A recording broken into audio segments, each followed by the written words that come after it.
fuerte para Jesús. Da gloria a Dios, iglesia. Mis amados hermanos, vamos a ir a la palabra del Señor. ¿Cuántos vinieron a escuchar palabra de Dios? Diga amén. Le invito a que abra su Biblia, por favor, en el Evangelio según San Mateo, capítulo 5, verso 1. Amén. Hoy, dirigido por el Espíritu Santo de Dios, quiero iniciar una serie de enseñanzas, hermanos, y es precisamente, aleluya, en lo que vamos a meditar el día de hoy. Amén. Quizás hoy no alcancemos completamente a meditar en todo lo que es el tema de las bienaventuranzas, pero vamos a utilizar varios domingos para, gloria a Jesús, aprender de esta enseñanza con la cual Jesús inicia el Sermón del Monte, que son las bienaventuranzas. Evangelio según San Mateo, capítulo 5, verso 1. ¿Cuántos se encontraron? Diga gloria a Dios. Coloquémonos de pie, por favor, por reverencia a la palabra del Señor, y vamos a leer con la autoridad del Padre, Hijo y Espíritu Santo. Repito, San Mateo, capítulo 5, verso 1. Dice la palabra de Dios: viendo la multitud, subió al monte, y sentándose vinieron a él sus discípulos, y abriendo su boca enseñaba diciendo: bienaventurados los pobres en espíritu, porque de ellos es el reino de los cielos. Bienaventurados los que lloran, porque ellos recibirán consolación. Bienaventurados los mansos, porque ellos recibirán la tierra por heredad. Amén. Levante su Biblia, levante sus manos y diga conmigo: Señor Jesús, más fuerte, Señor Jesús, en esta hora habla mi vida a través de tu palabra. Edifícame y bendíceme, Señor, en el nombre de Jesús. Amén. Puede tomar asiento, por favor, y brindarle un fuerte aplauso al Cristo de la gloria. Aleluya. A ver, pero puede ser mejor ese aplauso. Alábelo, alábelo, porque Cristo vive. Da gloria a Dios, iglesia. A su nombre. Mis amados hermanos, hoy vamos a empezar a hablar, inspirados, o mejor dicho, guiados por el Espíritu Santo de Dios, acerca de las bienaventuranzas. Como mencionaba minutos atrás, hermanos, las bienaventuranzas fue un tema con el cual nuestro Señor Jesucristo inició su muy conocido Sermón del Monte. Amén. Jesús, repito, inicia este sermón hablando de las bienaventuranzas. ¿Cuántos comprenden? Diga gloria a Dios. Ahora, hermanos, definamos lo que significa bienaventuranzas. Quiero que presten mucha atención a lo que el Señor en su misericordia quiere hablarnos a través de esta palabra. La palabra bienaventurado significa, hermanos, 2 veces feliz o muy privilegiado. Amén. Repito, la palabra bienaventurado significa 2 veces feliz o bienaventurado. Entonces, cuando Jesús inicia esta enseñanza, Jesús quiere exponernos quiénes son verdaderamente felices. Y quiero, hermanos, aquí hacer un paréntesis, porque mis amados hermanos, vale la pena recalcar, gloria a Jesús, quiénes verdaderamente son felices. El mundo tiene un concepto de felicidad. El mundo, mis amados hermanos, señala que las personas que tienen dinero, que tienen suficientes bienes materiales, son verdaderamente felices. Pero ¿será eso cierto? Por ejemplo, la persona que no tiene a Cristo en su corazón, ella señala y de repente ve a una persona con un auto último modelo, con una ropa quizás de marca nueva, con una casa flamante nueva, y quizás la persona puede señalar y decir: ese hombre verdaderamente es feliz. ¿Y por qué tienen ese concepto? Porque la gente piensa que entre más riquezas tenga, entre más bienes materiales tenga, pues la persona es más feliz. Pero sabe, no es así. ¿Y por qué te digo que no es así? Porque hermanos, quizás muchos conocen diferentes personas, hermanos, que en el mundo tienen riquezas, pero no son felices. Gente, hermanos, que tiene mansiones, casas grandísimas, preciosas, hermosas, pero cuando entran a esas casas, viven un completo infierno. Hay gente, hermanos, de que quienes tienen una casa linda, preciosa, pero ellos prefieren estar en cualquier otro lugar menos en su casa, porque llegan a la casa y quizás enfrentan a una esposa rebelde, enfrentan a hijos rebeldes, enfrentan problemas familiares. Entonces la persona no se siente feliz de esta forma. ¿Cuánta gente quizás llega a su casa y les espera en su alcoba una cómoda cama, una cama confortable? Pero cuando se acuestan en esa cama confortable, no pueden conciliar el sueño, pensando en los problemas del día a día, pensando en sus empresas, en sus negocios. Entonces hay personas que por más que tengan una cama confortable, no pueden conciliar el sueño. Yo les he comentado, hermanos, que, aleluya, en mi país hubo una triste noticia de una joven hace aproximadamente entre unos 12, 15 años, una joven, gloria al Señor, que tenía mucho dinero, era una mujer, era una joven presentadora de televisión, actriz, y todo esto le ayudó a tener fama. Ganó pasos agigantados en la farándula, por así decirlo. Hizo mucho dinero, compró departamentos, compró fincas, haciendas, y era joven y aparte muy hermosa, como que esta joven tenía el perfil de tenerlo todo: riqueza, belleza, inteligencia, nada le hacía falta. Pero como les mencionaba, hace 12, 15 años atrás, mi país se conmocionó al un día dar la noticia de que esta joven, bella, con un futuro brillante, próspera, resultó quitándose la vida. Se lanzó desde uno de sus departamentos en un 9º piso y acabó con su vida. Entonces, cuando la gente en mi país escuchó esa noticia, todos se preguntaban, ¿pero por qué? ¿Por qué se quitó la vida? Si lo tenía todo, era una mujer bonita, era una mujer empresaria, era una mujer famosa, era una mujer que por su belleza podía conseguir a un buen esposo, pero resultó quitándose la vida. Pero lo que la gente no sabe y no conoce es que, hermanos, los bienes materiales, lo que nos ofrece este mundo, no nos da felicidad. El único que nos da felicidad es Cristo Jesús. Cristo Jesús es el único que verdaderamente nos hace felices.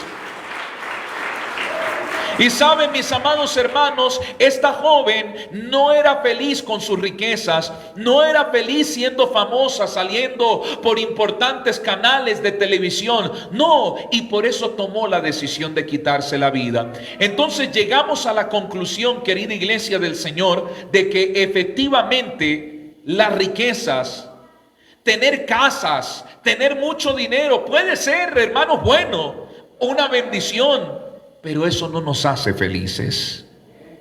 Entonces, es por eso que en esta hora la palabra de Dios quiere hablarnos de qué es lo que verdaderamente nos hace felices. Es más, Jesús señaló una parábola de un rico insensato. ¿Cuántos han leído esa parábola? Y Jesús señala allí que este rico, hermanos, tenía muchas riquezas acumuladas y ya no tenía dónde guardarlas. Entonces mandó a expandir sus graneros, los mandó a agrandar y depositó allí todas sus riquezas. Entonces él dijo: gózate, alma mía. Pensaba vivir feliz con todas esas riquezas. Pero vino el Señor y le dice: necio, esta noche vendrán por tu alma. ¿Y para quién va a ser todo lo que tú trabajaste? Entonces el hombre rico, por más de que pensaba gozarse, vivir feliz toda su vida, ¿pudo vivir feliz? No, no pudo disfrutar nada. Entonces Jesús nos deja muy claro que, hermanos, quizás sea bueno y sea bonito tener una casa propia, tener ingresos financieros grandes, tener quizás un auto. Sea bueno eso, se disfrute, pero eso no es la felicidad. A la luz de la palabra del Señor, vamos a ver, hermanos, quiénes son bienaventurados. Y vamos a empezar con la primera bienaventuranza que Jesús señala aquí en Mateo capítulo 5, versículo 3. Dice: bienaventurados los pobres en espíritu. Bienaventurados los pobres en espíritu, es decir, dos veces feliz o muy privilegiados los pobres en espíritu. Quizás, hermanos, muchos señalan que una persona pobre en el espíritu es aquella persona que no tiene nada de Dios. Una persona que quizás no ora, no ayuna, que no viene a la iglesia. Lo tenemos en el concepto de que es un pobre en el espíritu, pero ese no es el verdadero concepto de una persona pobre en el espíritu. Usted se preguntará, bueno, pastor, entonces, ¿quién es un pobre en el espíritu? ¿Sabe? Es aquella persona que no se conforma con su situación espiritual, que aunque ora, aunque ayuna, aunque congrega, aunque hace vigilias, aunque lee la Biblia diariamente, aún así no se considera que está bien espiritualmente, necesita más de Dios. Ese es un pobre en el espíritu. Para que usted me pueda entender mejor, por ejemplo, una persona que es pobre, hablándolo en el ámbito económico, que no tiene muchos ingresos financieros, te pregunto, esa persona en ese estado, en ese nivel financiero, en ese nivel de pobreza, ¿se conforma con eso? No, ¿cierto? Esa persona sueña con salir adelante y se esfuerza y trabaja y lucha y quizás se capacita en estudios para poder lograr, hermanos, salir de ese estado o de ese nivel económico. Entonces, una persona que es pobre económicamente es una persona que no se conforma y hace lo que sea por salir de ese estado. Algo similar sucede en el ámbito espiritual. Una persona pobre en el espíritu es aquella persona, hermanos, que desea más de Dios, que no se conforma con su condición que tiene espiritualmente, sino desea de Dios, desea más de Dios. ¿Y por qué es bienaventurado? Jesús mismo lo señala ahí en el versículo 3, porque de ellos es el reino de los cielos. Esto tiene más sentido, más lógica. Yo no puedo decir que un pobre en el espíritu es aquel que está completamente alejado de Dios y que no quiere nada de Dios, entonces es un pobre espiritualmente. No tendría el gloria al Señor, el sentido suficiente, porque Jesús señala que de ellos es el reino de los cielos, y no puede ser del reino de los cielos alguien que esté alejado de Dios. Más bien, sí es del reino de los cielos aquel que necesita de Dios, aquel que anhela de Dios, aunque tiene una condición espiritual quizás aceptable, pero aún así quiere más de Dios, quiere más del Señor. De ellos es el reino de los cielos. Entonces aquí está primeramente quiénes son verdaderamente felices: aquellos que anhelan más de Dios. Pero sabe, aún en estos tiempos hay creyentes, hermanos, que como que se creen ricos espiritualmente, como que ya lo tienen todo y no quieren más. Y miren lo que Jesús señala, y quiero leer esta porción de la palabra en el Evangelio según San Lucas, capítulo 18, versículo 9. Repito, Evangelio según San Lucas, capítulo 18, versículo 9. Dice la palabra del Señor: a unos que confiaban en sí mismos, escuche, a unos que confiaban en sí mismos como justos y menospreciaban a los otros, dijo también esta parábola. Dos hombres subieron al templo a orar, uno era fariseo y el otro publicano. El fariseo, puesto en pie, oraba consigo mismo de esta manera: Dios, te doy gracias porque no soy como los otros hombres, ladrones, injustos, adúlteros, ni aun como este publicano. Ayuno 2 veces a la semana, doy diezmos de todo lo que gano. Mas el publicano, estando lejos, no quería ni aún alzar los ojos al cielo, sino que se golpeaba el pecho diciendo: Dios, sé propicio a mí, pecador. Os digo que éste descendió a su casa justificado antes que el otro, porque cualquiera que se enaltece será humillado, y el que se humilla será enaltecido. Diga gloria a Dios. Entonces, querida iglesia, aquí podemos ver, gloria al Señor, a dos tipos de creyentes. Uno que se enaltece, uno que cree que lo tiene todo, como el fariseo, que confía en sí mismo. Señor, te doy gracias porque yo no soy como estos pecadores sinvergüenzas. Te doy gracias, Señor, porque doy mis diezmos, mis ofrendas, ayuno 2 veces por semana. No soy adúltero, no soy un ladrón. Entonces es alguien que confía en sí mismo, que cree que es salvo por sus propios méritos, por sus propias obras. Pero el pobre espiritualmente es aquel que depende de Dios, aquel que reconoce que por más que haga con sus obras, no puede alcanzar nada si no tiene a Dios. Entonces este es aquel que se humilla y golpea su pecho y dice: Señor, sé propicio a mí, que soy pecador. Ayúdame, favoréceme. Necesito de ti, Señor, para ser salvo. A su nombre. ¿Quién es el que vive? Entonces ahí encontramos la diferencia entre quien es pobre espiritualmente y aquel que es rico. Aquel que es rico dice: no, yo leo la Biblia todos los días, no tengo necesidad de congregar mucho. ¿Para qué congrego tanto tiempo en la iglesia? Si yo leo la Biblia, yo ya leí la Biblia de Génesis a Apocalipsis. Entonces yo ya sé lo que los pastores, lo que los predicadores van a enseñar. ¿Para qué? Aquel que se cree rico en el espíritu es aquel, hermanos, que justifica todo lo que hace y se siente bien en la condición espiritual que está. Aquel dice: bueno, yo voy los domingos a la iglesia y así como estoy bien. No necesito meterme mucho porque ya llevo años conociendo la palabra de Dios, tuve cargo o soy predicador, no necesito mucho. Oh, mi amado hermano, cuidado, porque es ahí donde muchos creyentes caen en el conformismo.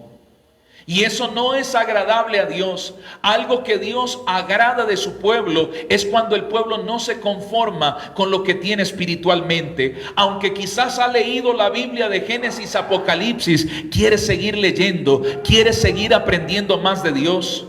Aunque conoce versículos de la Biblia de memoria, hermanos, no por eso se conforma. El que es pobre en el espíritu dice: no, yo necesito venir más a la iglesia, necesito congregarme más porque quiero aprender más de Dios y quiero estar más cerca del Señor. Ese es verdaderamente feliz, aquel que no se conforma con lo que tiene espiritualmente, sino que anhela más de Dios, tiene sed de Dios.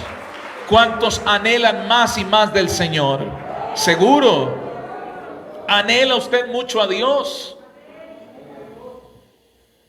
Si nosotros anhelamos cada vez más y más de Dios, hermanos, esa es la definición, o ese es el concepto verdadero de quien es pobre en el espíritu. Porque sabe, hermanos, que con lo que tiene no es suficiente, necesita más de Dios. Entonces no caigamos en el error, querida iglesia, de decir: no, yo ya llevo años, yo ya tuve experiencias, he leído la Biblia unas 2, 3, 4 veces, yo creo que así como estoy bien. Cuidado. Cuidado, porque, hermanos, nosotros no somos salvos por nuestras propias obras. Necesitamos a Jesús. Debemos anhelar más de Jesús. Porque hay creyentes que han caído en ese conformismo. Entonces por eso no congregan frecuentemente en la iglesia, oran poco. Son creyentes que quizás vienen escasamente los domingos. Pero si yo soy pobre en el espíritu, yo digo, no, yo no solamente necesito de Dios los domingos, yo necesito del Señor también todos los días. En mi casa y en la iglesia también le busco. Entonces estos son los que verdaderamente son felices. Y son felices porque de ellos es el reino de los cielos. ¿Cuántos quieren que a usted le pertenezca el reino de los cielos?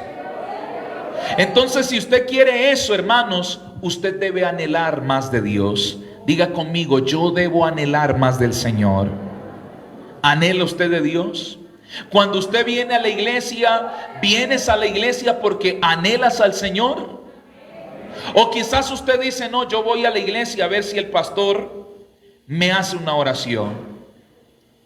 Yo voy a la iglesia a ver si salgo revelado, a ver si el pastor me revela una bendición y me unge con aceite. ¿Y sabe cómo se descubren a estos hermanos? Se descubren cuando salen de la iglesia. Salen enojados si el pastor no los llama por revelación, si el pastor no les impone las manos, si el pastor no les unge con aceite. Salen enojados. Entonces ahí uno se da cuenta que este creyente no vino porque anhelaba la presencia de Dios, sino porque anhelaba ser bendecido. No es que sea malo que usted sea bendecido, claro que no. Es una bendición ser bendecidos por Dios, valga la redundancia. Pero hermanos, el problema está en disponer nuestro corazón solo para ser bendecidos y no querer a Dios. Algo que a Dios satisface y conmueve es cuando su pueblo, su iglesia dice, Señor, voy a ir a tu casa porque te amo, porque te necesito, porque quiero aprender más de ti, porque quiero estar en tu presencia y decir cuánto te amo y recibir las instrucciones que vienen de parte de ti. Oh hermano, cuando un pueblo, gloria al Señor, se dispone de esa forma a buscar a Dios, todo lo demás viene por añadidura. Jesús dentro de este sermón habló diciendo, buscad primeramente el reino de Dios y su justicia, y todas las demás cosas os serán. Entonces cuando usted viene con ese propósito de decir, Señor, voy a tu iglesia porque quiero buscarte, porque tengo sed de tu palabra, porque quiero aprender de ti, porque sin ti yo nada valgo, sin ti nada soy, quiero más de ti, hermanos, entonces vienen bendiciones en añadidura a tu vida. Por eso es que Dios revela, por eso es que Dios ministra sanidad, porque Dios ve en su pueblo ese deseo de buscar su presencia, y cuando Dios encuentra eso en su pueblo, ahí vienen las añadiduras de parte de Dios. A su nombre. Entonces, hermanos, propongámonos a partir de ahora a no conformarnos con nuestro estado espiritual. Pastor, pero es que yo oro 1 hora diaria, 2 horas diarias y pienso que así estoy bien. No te conformes con esto. Anhela más de Dios. Ora más. Pastor, yo ayuno 1 vez por semana, 2 veces por semana. No te conformes con esto. Ayuna más para el Señor. Pastor, es que yo pienso que viniendo solo los domingos a la iglesia, así estoy bien. Oh hermano, no te conformes con esto. Busca más. Procura venir entre semana también a la iglesia a buscar más del Señor. Eso es lo que hace un pobre en el espíritu. Un pobre en el espíritu no se siente bien, aunque va por buen camino, aunque está en oración, aunque está en ayuno, en consagración, pero aún así necesita más de Dios. Sabe que necesita más del Señor. Entonces, cuando el creyente experimenta esta situación, es verdaderamente bienaventurado, porque de él es el reino de los cielos. A su nombre. ¿Quién es el que vive? Seguimos. En el versículo 4 del capítulo 5 de San Mateo, el Señor señala la segunda bienaventuranza. Dice, bienaventurados ¿quiénes? Bienaventurados ¿quiénes? Hablamos que la palabra bienaventuranza significa ¿qué? 2 veces feliz o muy privilegiado. Entonces, si tomamos la palabra bienaventurado como 2 veces feliz, diría así: 2 veces feliz los que lloran. Y si usted se pone a analizar, como que no tiene mucho sentido, ¿no? Decir 2 veces feliz los que lloran. Cuando una persona, ¿por qué llora? Perdón, cuando una persona llora, ¿por qué lo hace? Porque está triste, ¿cierto? Es cierto, no hay que tampoco descartar la posibilidad de que hay personas que lloran de la felicidad. Pero hermanos, en la mayoría de ocasiones, cuando una persona llora, lo hace porque se siente triste, porque está afligido, porque está pasando por situaciones críticas en su vida. Y esto lo hace o lo impulsa a manifestar el llorar. Entonces, Jesús nos dice que una persona es verdaderamente feliz, 2 veces felices, y muy privilegiada cuando llora.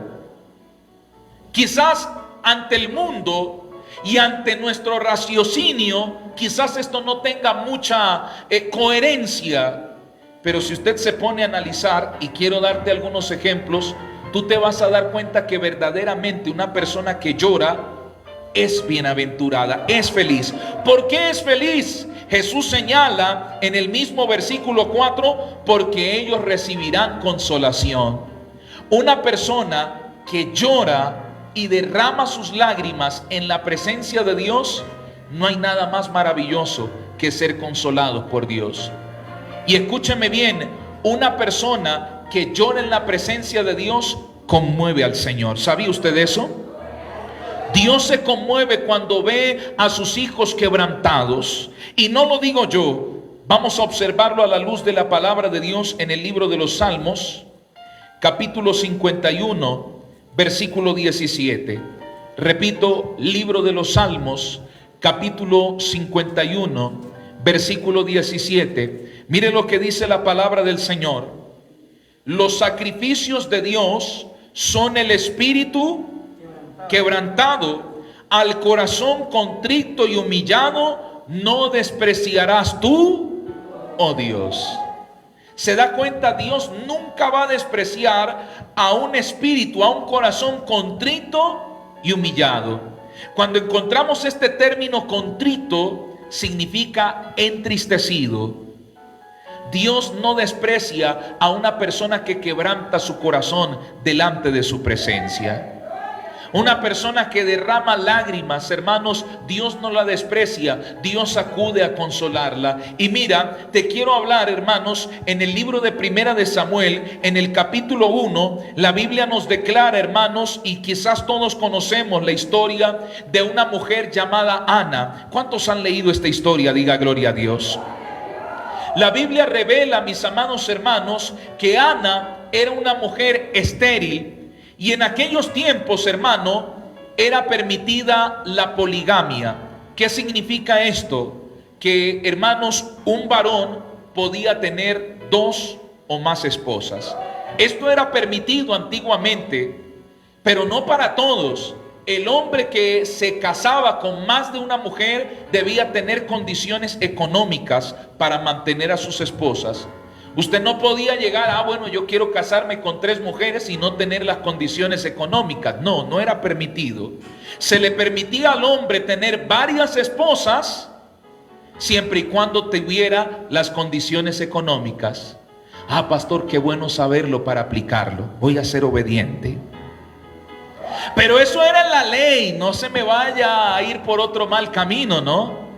Eso era en la antigüedad. Cuando Jesús vino, hermanos, Jesús dejó muy claro que el diseño de Dios en el matrimonio es que el hombre se una a una sola mujer. Su mujer, no a sus mujeres, a una sola mujer. Y cuando el apóstol Pablo habla del requisito de los diáconos, de los obispos, señala que estos hombres deben ser maridos de una sola mujer. O sea, la poligamia se acabó. Hoy los matrimonios son monógamos, una sola mujer, un solo hombre. ¿Cuántos comprenden? Hay que aclararlo porque si no va a haber más de uno por ahí saliendo contento. Ay, sí puedo tener varias esposas. No, no es así. Diga gloria a Dios. Entonces hay que aclararlo bien. A su nombre. Entonces, volviendo a Ana, Ana tenía que compartir a su esposo Elcana con otra mujer. Pero lo que ocasionaba dolor, aparte de saber que tenía que compartir su esposo, algo que le causaba dolor a Ana era que no podía tener hijos. Y su rival le irritaba porque Penina, la otra esposa, ella sí le había dado hijos a su esposo. Así que esta mujer le irritaba y le decía: oye, Ana, tú eres una mujer inservible, tú eres una mujer inútil, porque yo sí le he dado hijos a mi esposo, y yo sé que nuestro esposo me ama más a mí porque yo sí le he podido dar hijos y al cambio usted no. ¿Cómo se sentiría Ana? Mal, ¿cierto? ¿Cómo vivía Ana en su matrimonio, en su hogar?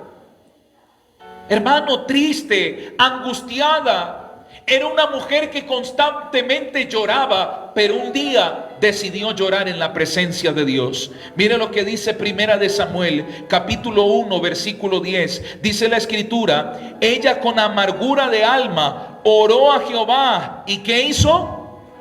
¿Cómo? Abundantemente. Lloró abundantemente. Lo hizo en la presencia de Dios. Y mire lo que hizo, versículo 11: e hizo voto diciendo: Jehová de los ejércitos, si te dignares mirar la aflicción de tu sierva, y te acordares de mí, y no te olvidares de tu sierva, sino que dieres a tu sierva un hijo varón, yo lo dedicaré a Jehová todos los días de su vida, y no pasará navaja sobre su cabeza. Diga gloria a Dios. Esto era lo que Ana pedía y oraba al Señor, acompañado con lágrimas. Y para que usted se dé cuenta que una persona es bienaventurada, es feliz cuando llora, hermanos, mire lo que señala aquí la Biblia en Primera de Samuel capítulo 1 verso 20. Dice la escritura: aconteció que a cumplirse el tiempo, después de haber concebido Ana, dio a luz un hijo y le puso por nombre Samuel, diciendo: por cuanto lo pedí a Jehová. Oh, hermanos, Ana lloró pidiéndole a Dios que le diera un hijo, y Dios le respondió. Oh, hermanos, y para que usted vea que Dios es un Dios que nos sorprende, yo te pregunto, ahí en el versículo 11, ¿cuántos hijos le pidió Ana a Dios? 1. Y en el versículo 20 nos damos cuenta que Dios se lo dio. Pero ahora acompáñeme a leer Primera de Samuel, ahí mismo, capítulo 2, en el versículo 21. Primera de Samuel capítulo 2 versículo 21. Dice la Biblia: y visitó Jehová a Ana, y ella concibió y dio a luz, ¿cuántos? 3 hijos. ¿Y qué más? 2 hijas. ¿Y qué más? Y el joven Samuel, gloria al Señor, crecía delante de Jehová. ¿Cuántos hijos en total Dios le dio a Ana? ¿Y cuántos había pedido? 1. ¿Será que esta mujer fue consolada o no fue consolada? Yo me imagino la felicidad que ella tenía. Yo creo que esta mujer, cada vez que cuando tuvo a Samuel, hermanos, y cuando concibió, mejor dicho, a Samuel, y sentía dolores y movimientos, yo creo que ella soportaba el dolor, pero yo creo que ella sonreía y decía: gracias, Señor. A la mayoría de mujeres, quizás, hermanos, como síntoma de embarazo, le dan náuseas, ganas de vomitar. Y yo creo que Ana salía corriendo al baño a vomitar, pero salía del baño con una sonrisa de oreja a oreja. Y si estaba por ahí Penina, la miraría y le diría: mira, ahora sí sirvo. Hermano, ¿cuánto tiempo duró Ana sufriendo, viviendo una amargura? Pero cuando, hermanos, lloramos en la presencia de Dios, hermanos, viene la bienaventuranza, viene el hecho de ser verdaderamente felices. ¿Y sabe por qué? Porque Dios consuela. Y cuando Dios consuela, hermanos, proporciona verdadera felicidad a nuestras vidas. Ana experimentó esa felicidad.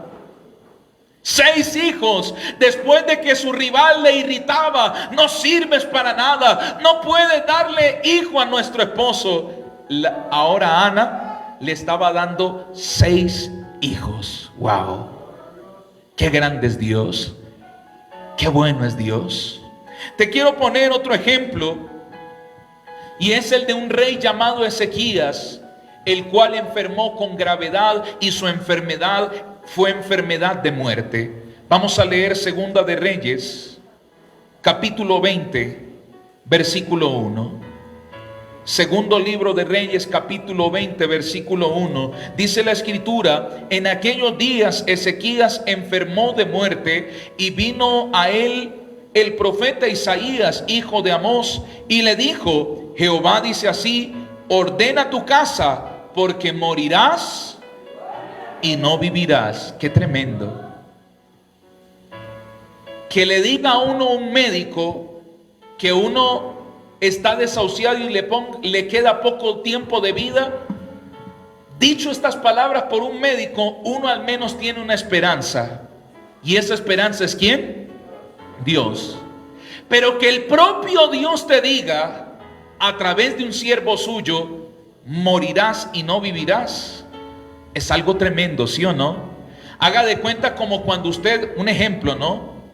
Hablándolo hipotéticamente, de repente usted está enfermo y usted llama a la iglesia: pastor, por favor, quiero que ore por mí, quiero que venga a mi casa y haga una oración por mí. Y va el pastor a su casa, y cuando usted ve al pastor en su casa, usted obviamente se pone contento porque dice: el siervo del Señor va a orar por mí y yo sé que Dios me va a sanar. Pero ¿qué sucede si el siervo de Dios, en vez de imponerte la mano, te dice: hermano, vengo a traerte una palabra de Dios, prepárate porque vas a morir y no vas a vivir? ¿Usted cómo se sentiría?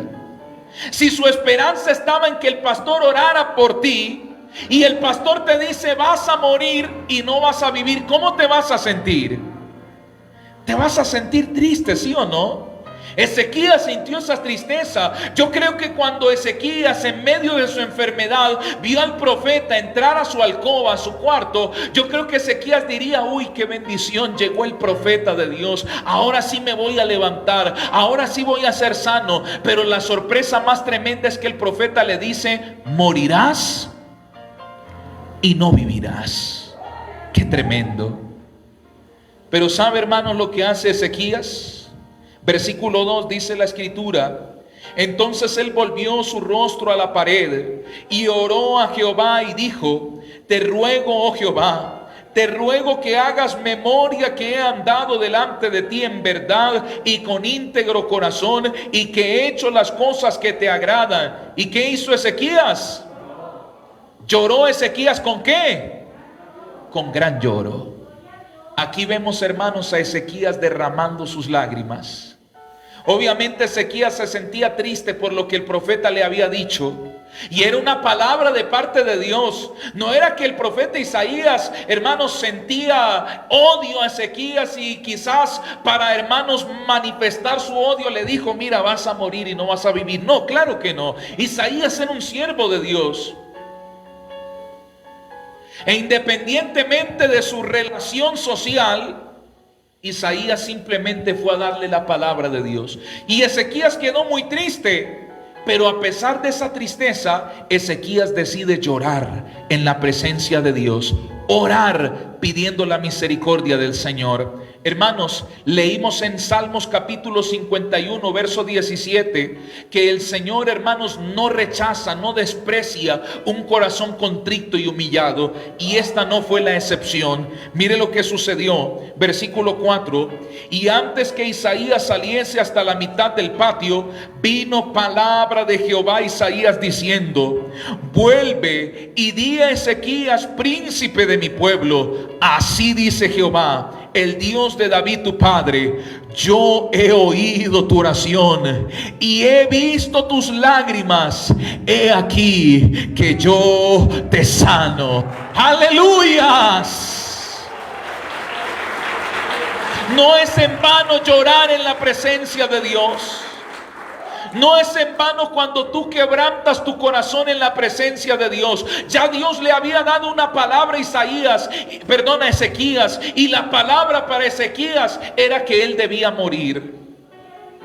Pero Ezequías voltea su rostro a la pared, ora y llora con gran lloro. Y repito, Dios se conmueve. Por eso, hermanos, ¿te das cuenta que verdaderamente son felices los que lloran? Ese lloro, hermanos, que manifestó Ezequías, yo creo que se le convirtió en alegría. Saber que al principio iba a morir, pero luego que Dios le dice, vas a ser sano. Yo creo que Ezequías, hermano, le volvió el alma al cuerpo. Eso es lo que sucede cuando usted llora en la presencia de Dios. Ahora sí entiendes por qué, hermanos, son felices los que lloran, porque reciben consolación de Dios. Yo no sé actualmente, hermanos, cómo tú vives tu vida. Yo no sé si ahora, a lo largo de estos días que han transcurrido de este año 2022, yo no sé si quizás tú has sido lo suficientemente feliz. O quizás tú has tenido que derramar lágrimas porque has tenido que perder familiares, perdiste bienes materiales. Quizás, hermanos, has tenido que soportar situaciones críticas y esto han hecho que derrames tus lágrimas. Pero escúchame bien, si tú derramas tus lágrimas en la presencia de Dios, feliz serás. ¿Y por qué vas a ser feliz? Porque Dios mismo te va a consolar. Y cuando Dios consuela, hermano, Él proporciona una felicidad maravillosa. Felicidad que el mundo no puede dar. Solamente la felicidad que Él puede dar, Él te la proporcionará. Entonces yo no sé, hermanos, en qué área de su vida usted está sufriendo. Yo no sé, no conozco en qué áreas de tu vida tú estás padeciendo y te sientes afligido. Pero si tú tomas la decisión de derramar tu espíritu en la presencia de Dios, de llorar en la presencia del Señor, estoy completamente seguro de que Dios te va a consolar y vas a ver la felicidad, hermanos, de parte de Dios manifestándose en tu vida. No es en vano cuando tú derramas tus lágrimas en la presencia de Dios. Cada lágrima que usted derrama, hermanos, sube al trono de la gracia del Señor. Y es ahí donde Dios se glorifica consolando a su pueblo. Por eso los que lloran son felices, porque no solamente van a recibir la consolación en el reino de los cielos, sino que aquí en la tierra, así como Ana después de llorar fue feliz, así como Ezequías después de llorar fue feliz, yo creo que tú también, mi amado hermano, que has llorado, vas a ser feliz, vas a ser consolado por el poder y la gracia de Dios. A su nombre. ¿Quién es el que vive? Dígale al que está a su lado, usted va a ser feliz. Dígale, mírelo a los ojos y dígale, usted va a ser feliz, hermano. Usted va a ser feliz, hermana. Solamente, hermanos, derrama tu espíritu en la presencia de Dios. Y para terminar, la tercera bienaventuranza la encontramos en Mateo capítulo 5, versículo 5. Dice la escritura, bienaventurados, ¿quiénes? Los mansos. Mansos es sinónimo de humilde, de personas humildes. Y una persona mansa o humilde es alguien que es sumiso, alguien que se somete. Muchas veces el concepto que tiene la gente acerca de la mansedumbre, de la humildad, es dejarse pisotear por todos. Pero vamos a ver que en la palabra de Dios, la mansedumbre no consiste en dejarse pisotear por todos, sino ser sumisos, estar sujetos. Por ejemplo, aquí en Mateo, hermanos, Jesús hizo una declaración bastante importante. Mateo capítulo 11, versículo 29. Dice la escritura de la siguiente manera: llevad mi yugo sobre vosotros y aprended de mí, que soy ¿qué? Manso y humilde. Entonces Jesús, ¿qué forma de ser tenía? Era manso, era humilde. Pero recordemos que este Señor Jesús, nuestro Señor Jesucristo, que es manso y humilde, cuando entró al templo de Jehová y vio, hermanos, a los mercaderes, hermanos, vendiendo animales, cambiando monedas, ¿qué hizo Jesús? Agarró el látigo y los agarró a todos, volcó las mesas y los agarró a todos, hermanos, con el látigo. Y usted dirá, ¿dónde quedó ahí la humildad de Jesús? Oh, hermano, Jesús no perdió la humildad. Porque, hermanos, el concepto de la gente es que una persona humilde se deja pisotear por todos, y no, el que es humilde es sumiso y sujeto a Dios, y al ser sujeto a Dios no resiste ver las injusticias. Te pongo otro ejemplo. Vamos al libro de Números, capítulo 12, versículo 3. Aquí vamos a encontrar otro personaje que la Biblia señala con mansedumbre y humildad. Números capítulo 12 versículo 3. Dice la Biblia: y aquel varón Moisés era ¿qué? Muy manso, más que todos los hombres que había sobre. Oh, hermanos, Moisés era más manso, el hombre más manso y humilde que había sobre la gente, que habían en esas épocas. Era más humilde que todos los hombres que habían en aquellas épocas en la tierra. Era el más manso. Pero acuérdese, cuando Moisés bajó del monte Sinaí, después de haber recibido los mandamientos del Señor, hermanos, Moisés vio al pueblo adorando al becerro de oro. ¿Y qué hizo Moisés? Moisés agarró los mandamientos y se los lanzó.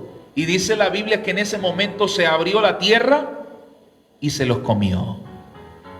¿Será que ahí Moisés perdió la mansedumbre?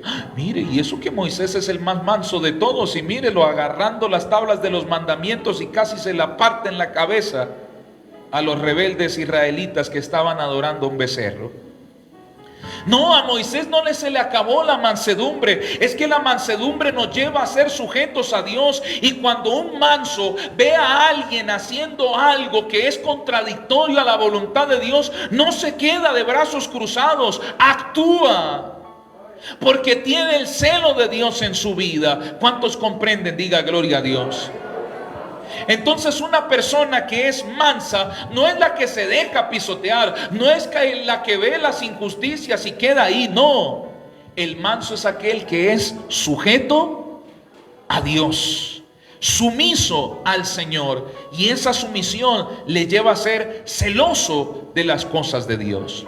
Ahora, ¿por qué un manso es bienaventurado? Es 2 veces feliz, es privilegiado, porque una persona que tiene un carácter, hermanos, manso, humilde, es 2 veces feliz. ¿Sabe por qué? Porque el Señor Jesús señaló en la bienaventuranza: ellos heredarán la tierra por heredad. O sea que si tú eres manso, tendrás la tierra. Pastor, ¿cuál tierra? Las tierras de mi tío Joacundo, la casa de mi mamá, de mi papá. Pastor, entonces me voy a volver bien mansito para poder heredar esas tierras. Sabemos que para nosotros los creyentes, Dios, hermanos, nos ha dado una herencia, y esa herencia no está aquí en la tierra. Así que no son las tierras del tío Joacundo, no es la casa de la mamá, de su mamá, de su papá. La herencia que nosotros tenemos está ya en el reino de los cielos. Es una herencia incorruptible, donde las calles son de oro, el mar es de cristal. Jesús dijo: yo voy para preparar moradas a todos ustedes. Allá arriba tenemos la herencia. Pero ¿quiénes son los que reciben esa herencia? Los mansos. Y esto es una gran verdad. Mire que por la falta de mansedumbre, el pueblo de Israel, la generación que salió de Egipto, no pudo recibir la tierra prometida. Dios les había jurado al pueblo de Israel que les entregaría una tierra que fluye leche y miel, y esto lo hablamos el domingo pasado. En Números capítulo 13, hermanos, la Biblia señala de que Moisés envió a 12 espías para que exploraran la tierra prometida. Cuando estos 12 espías llegaron, dieron cuentas de que verdaderamente la tierra era buena, pero así como era la tierra, eran sus moradores. Así que Caleb dice: no, vamos a tomarlos. Si Dios lo ha prometido, vamos a tomarlos. Pero estos 10 espías dicen: no vamos a poder con ellos. Porque así como es la tierra de buena, así son los moradores, gente fuerte. Hay ciudades grandes, ciudades fortificadas, sus habitantes son gente fuerte. Hay gigantes de los descendientes de Anac, no vamos a poder con ellos, esta tierra nos va a comer. Y en el libro de Números capítulo 14 versículo 1, la Biblia señala la rebeldía con la cual, hermanos, el pueblo de Israel actuó. Rebeldía es completamente contrario a la humildad, ¿sí o no? La rebeldía es un antónimo o un contrario a la humildad. Y el pueblo de Israel decidió actuar rebeldemente. Así que ahí en los primeros versículos del capítulo 14 del libro de Números, la Biblia señala de que el pueblo de Israel quería volver a Egipto. Deseaban morirse. Mejor hubiese sido morir que haber entrado a esta tierra. ¿Sabe qué? Volvamos a Egipto. Designemos un capitán para volver a Egipto. ¿Y sabe qué tuvo que hacer el Señor? Leamos Números 14 versículo 20 en adelante. Números 14 versículo 20 en adelante. Dice la Biblia: entonces Jehová dijo: yo he perdonado conforme a tu dicho, mas tan ciertamente como vivo yo, y mi gloria llena toda la tierra, todos los que vieron mi gloria y mis señales que he hecho en Egipto y en el desierto, y me han tentado ya 10 veces y no han oído mi voz, no verán la tierra de la cual juré a sus padres. No, ninguno de los que me han irritado la verá. Diga gloria a Dios. Oh, hermanos, mire la consecuencia. Y fíjese que el Señor especifica en los últimos renglones del versículo 22 que este pueblo le había tentado 10 veces y aparte de eso no habían oído su voz. Una persona que no oye la voz de Dios es humilde, es mansa. Una persona que no oye la voz de Dios, ¿qué es? Rebelde. Entonces te das cuenta lo que Jesús señala en sus bienaventuranzas. Jesús dice: bienaventurados los mansos, porque ellos heredarán la tierra. ¿Sabe por qué el pueblo de Israel no pudo heredar la tierra? Por rebeldes, por incrédulos, porque les faltó mansedumbre. No creyeron a Dios, no se sometieron a Dios. Los únicos que pudieron entrar de esa generación rebelde a la tierra prometida fueron Josué y Caleb. ¿Y sabe por qué ellos fueron los únicos? Porque primero le creyeron a Dios y segundo se sometieron a Dios. Fueron humildes, fueron mansos. Oh, hermano, yo pregunto, ¿cuántos quieren heredar la tierra? Entonces, ¿cuál debe ser nuestra actitud? Mansos, humildes, sujetos a la voluntad de Dios. Cuando usted es una persona que decide someterse a la voluntad de Dios, sujetarse a la voluntad del Señor, amado hermano, tenga por seguro que usted sin duda alguna va a heredar la tierra. Pero si usted decide estar constantemente en rebeldía al Señor, si usted decide constantemente quejarse, reclamar, renegar a Dios, hermano, no vas a conseguir absolutamente nada. Entonces, son verdaderamente felices aquellos que son mansos y humildes, porque es que al manso y humilde el Señor lo exalta. Fíjese que en Lucas, minutos atrás leíamos en Lucas capítulo 18, versículo 9 en adelante, hermanos, la oración de 2 hombres, uno fariseo y otro publicano. El fariseo oró con orgullo y a Dios no le agradó esa oración. Pero el publicano, ¿cómo oró? Humillado, ¿cierto? Con humildad, aún no se atrevía a levantar su mirada hacia el Señor. No se sentía digno. ¿Y a quién Dios justificó? ¿Al fariseo o al publicano?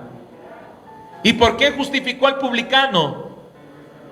Porque había humildad, porque se humilló. Aquel que se humilla, Dios lo exalta. Oh, amado hermano, Dios no tiene nada que ver con los que son soberbios, con los que son altivos. Hermano, Dios trata con aquel que es humilde, con aquel que es manso. Y si usted, hermano, tiene esa actitud de mansedumbre, de humildad, sepa sepa, no lo digo yo, el Señor lo dice, tú tendrás la tierra por heredad. Entonces luchemos por ser mansos. ¿Cómo es eso de ser mansos, pastor? Sometidos a Dios. Sométase a la voluntad de Dios. Reconozca que usted necesita del Señor.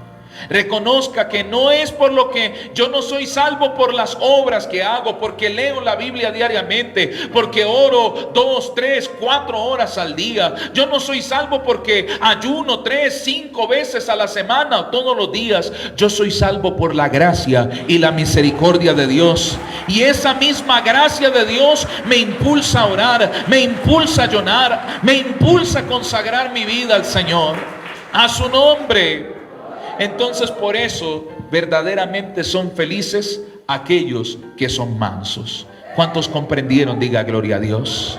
Colóquese de pie, por favor. Que el Padre, Hijo y Espíritu Santo siga hablando a sus vidas y a sus corazones. Denle un aplauso fuerte a Jesús. Iglesia,